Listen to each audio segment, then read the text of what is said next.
Care taker حکومت اس financial year میں بھی 8 ماہ گزار کر چلی گئی، غیر قانونی طور پر چلی گئی، غیر قانونی طور پر انہوں نے 4 ماہ کا بجٹ پیش کیا۔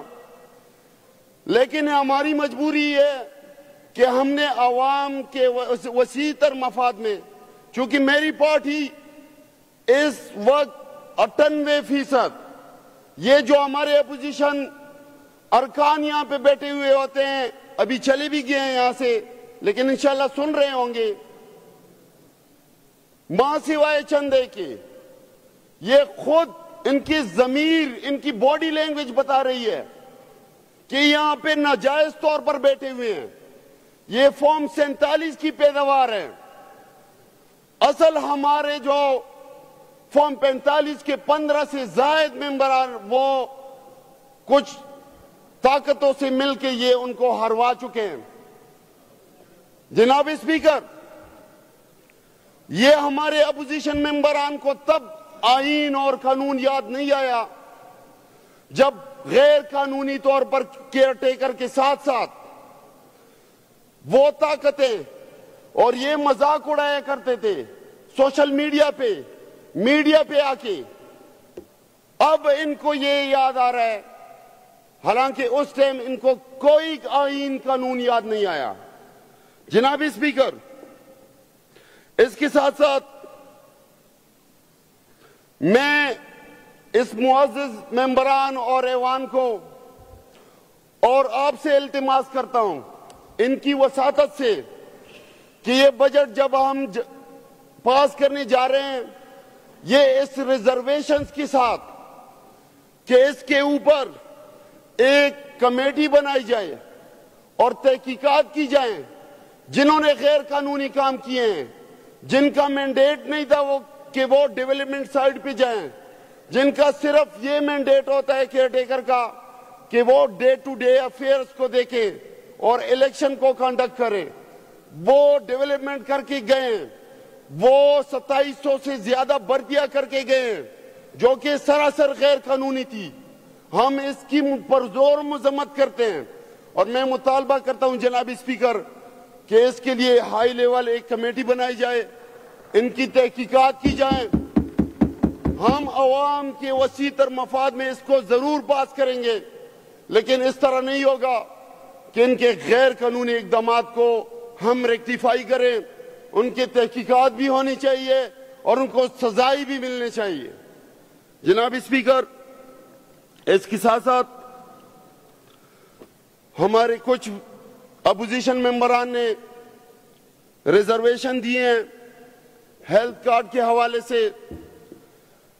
ہمارے ہیلتھ کارڈ جو پاکستان تحریک انصاف کا ایک فلیگ شپ منصوبہ ہے اور جس کو عوام نے کافی طور پر عوامی حلقوں میں اس کی پذیرائی ہوئی، میں فخر کرتا ہوں اپنے قائد کے ویژن پہ کہ وہ ایک عام آدمی، ایک غریب طبقے کی وہ سوچ رکھتے ہیں، اس طبقے کی، اس دیڑی دار طبقے کی، اس ریڑیبان طبقے کی جن پہ اگر کوئی اس طرح کی مصیبت آن پڑتی تھی تو یا تو قرضے لیتے تھے یا اپنے گردے بیچتے تھے، لیکن اپنے پیاروں کو وہ کسی طریقے سے ان کا علاج کراتے تھے، کیونکہ غریب لوگوں کو کوئی قرضہ بھی نہیں دیتا۔ جناب اسپیکر، میرے قائد نے جو ویژن وہ لے کر آئے ہیں اس ویژن کے مطابق الحمدللہ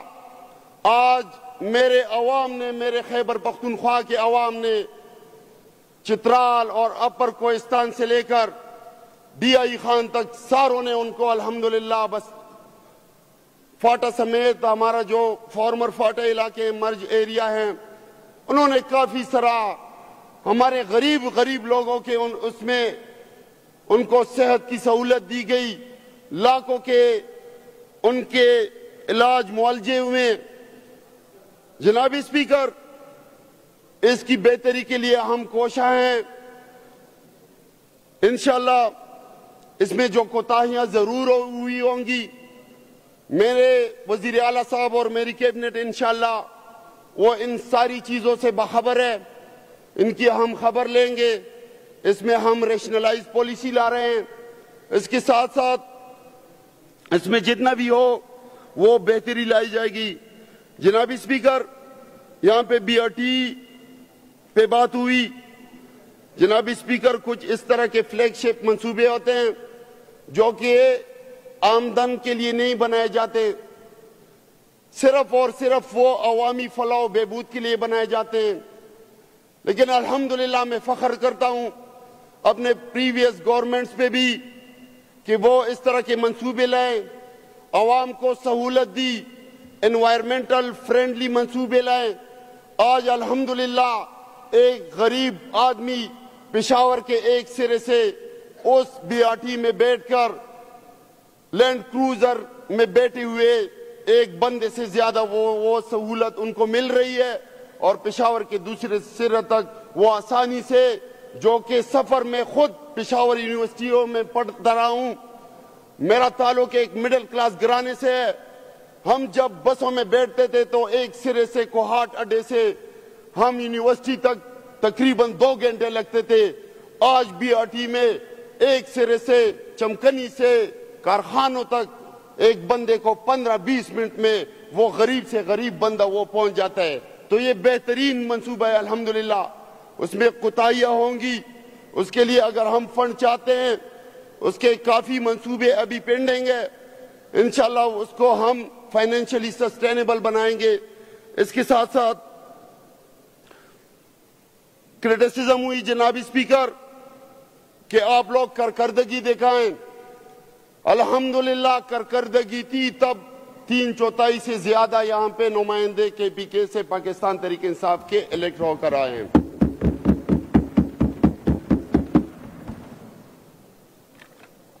جناب اسپیکر، اگر یہاں پہ ہیلتھ فیسلٹیز کی بات کی جائے تو ہم نے لازمی نہیں ہے اسپتال یا بی ایچ یوز وغیرہ ہیلتھ فیسلٹیز جتنی بھی ہیں اٹیچ فارمیشنز وہ کم بنائی ہوں گی، اس میں کوئی شک نہیں. لیکن میں اس معزز مہمان، اس معزز ایوان کی وساطت سے جناب اسپیکر، عوام کی ذہنوں میں جو یہ خلل پیدا کرنا چاہتے ہیں، آج الحمدللہ جتنے بھی ہسپتال تھے ہم دیکھتے تھے کہ علاقے کے تگڑے لوگ، خان نواب، وہ ان کے حجرے ہوا کرتے تھے.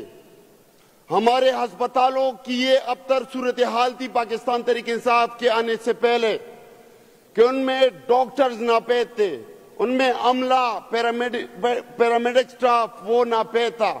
الحمدللہ ہزاروں کی تعداد میں ڈاکٹرز بھرتی ہوئے صرف اور صرف غریب آدمی کے لیے، کیونکہ سرکاری اسپتالوں میں غریب آدمی جاتا تھا. اس کی بہتری کے الحمدللہ ہم کوشاں ہیں. اس کے ساتھ ساتھ ایجوکیشن سائیڈ پہ آپ دیکھ لیں، ہزاروں کی تعداد میں ٹیچرز بھرتی ہوئے صرف اور صرف میرٹ کے اوپر، این ٹی ایس کے اوپر. الحمدللہ اور بھی بہتری ہم اس میں لا رہے ہیں. ہماری ایجوکیشن ڈپارٹمنٹ انشاءاللہ اس میں کوشاں ہے. ہمارے وزیر اعلیٰ صاحب جو ہیں اس کے ویژن کے مطابق انشاءاللہ کافی تبدیلیاں ان ڈپارٹمنٹس میں ہم لا رہے ہیں. اس کے ساتھ ساتھ یہاں پہ تنقید ہوئی کہ آپ لوگوں نے،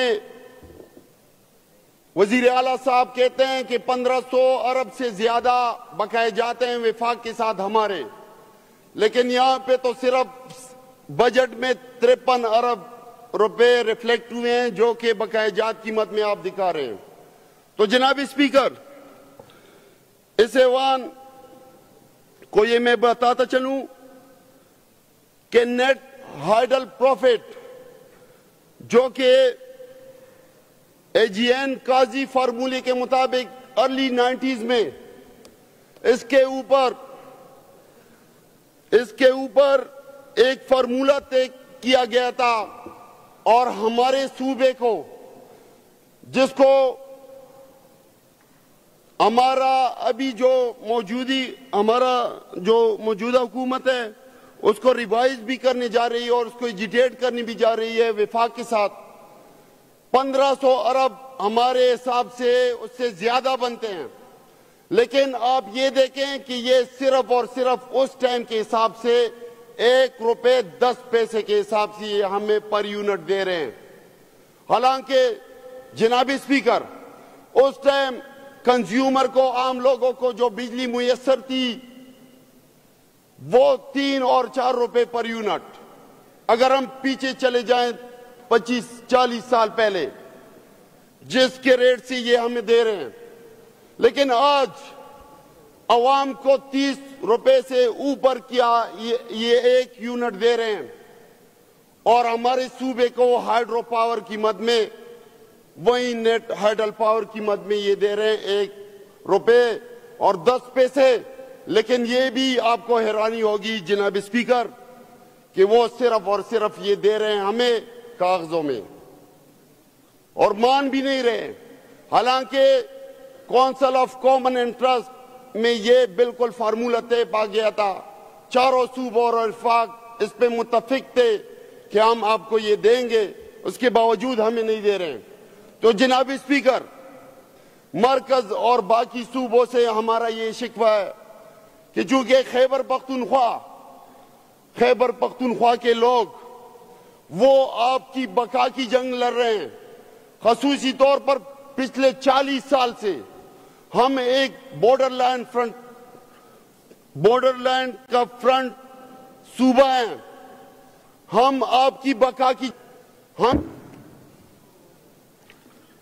ابھی بھی جناب اسپیکر میرے ایک معزز ممبر جن کا تعلق ساؤتھ وزیرستان کے ڈسٹرکٹ سے ہے، فارمر فاٹا سے ہے، وہ بتا رہے تھے کہ میرے علاقے میں سینکڑوں اس طرح لوگ ہیں، بلکہ ہزاروں لوگ ہیں جو کہ مائنز سے متاثر ہوئے ہیں، جو کہ اپاہج ہوئے ہیں، جن کے کسی کی آنکھیں نہیں ہیں، کسی کے کان نہیں ہیں، کسی کے ہاتھ نہیں ہیں، کسی کے پیر نہیں ہیں، کسی کے بازو نہیں ہیں. تو جناب اسپیکر جب وفاق ہمیں اپنا حق نہیں دے گا تو ہم کس طرح اپنے لوگوں کو سہولیات دیں گے؟ کیونکہ آپ کو پتہ ہے معاشی طور پر ہمارا صوبہ 93% وفاق پہ ڈیپینڈنٹ ہے. تو ہم مطالبہ کرتے ہیں، یہ ایوان مطالبہ کرتی ہے جناب اسپیکر کہ ہمیں اپنا حق دیا جائے. اس کے ساتھ ساتھ جناب اسپیکر NFC ایوارڈ میں ہمیں جتنا یہ شیئر دے رہے ہیں، NFC ایوارڈ تقریباً 2010 کا ہے. تو ابھی مرج ڈسٹرکٹ کے ساتھ NFC ایوارڈ کا جو ہمیں ہمارا شیئر صوبے کا پہلے بنتا تھا وہ 14% تھا. اب ہمارے اندازے کے مطابق اگر نیا NFC ایوارڈ لایا جائے تو وہ ہمارا شیئر بنے گا انشاءاللہ 19%. تو اس کے ساتھ ہمارا شیئر بھی بڑھے گا. لیکن یہ لوگ NFC ایوارڈ نہیں کر رہے ہیں جان بوجھ کے، کیونکہ ہمیں زیادہ صوبے کو حق نہ دیا جائے. تو انشاءاللہ ہم مطالبہ کرتے ہیں وفاق سے، جو کہ جعلی حکومت وہاں پہ بیٹھی ہوئی ہے، اور ہم انشاءاللہ اللہ سے دعا بھی کریں گے کہ جو مینڈیٹ پاکستانی عوام نے ہمیں دیا ہے، عمران خان کو دیا ہے، تو وہ ہمیں انشاءاللہ واپس ہوگا، جوڈیشری کے ذریعے بھی واپس ہوگا اور ہمیں اپنا حق ملے گا انشاءاللہ بہت جلد. آپ وفاقی حکومت کی شکل میں پاکستان تحریک انصاف کی حکومت دیکھیں گے اور وزیر اعلیٰ ہمارے ہوں گے عمران خان انشاءاللہ، وزیر اعظم سوری. جناب اسپیکر مرج ڈسٹرکٹ میں جو اس کے علاوہ ڈیمانڈز ہیں، کیونکہ مرجر کے بعد 25 آئینی ترمیم کے بعد ان سے وعدہ کیا گیا تھا کہ چونکہ ہمارے فاٹا کے ڈسٹرکٹ ہیں سیٹل ڈسٹرکٹ سے بہت پیچھے رہ گئے، تو ان کو ترقی میں سیٹل ڈسٹرکٹ کے برابر لانے کے لیے 1000 ارب جو کہ 10 سال اس پہ لگیں گے، فی سال 100 ارب تو وہ وفاق دے گا اور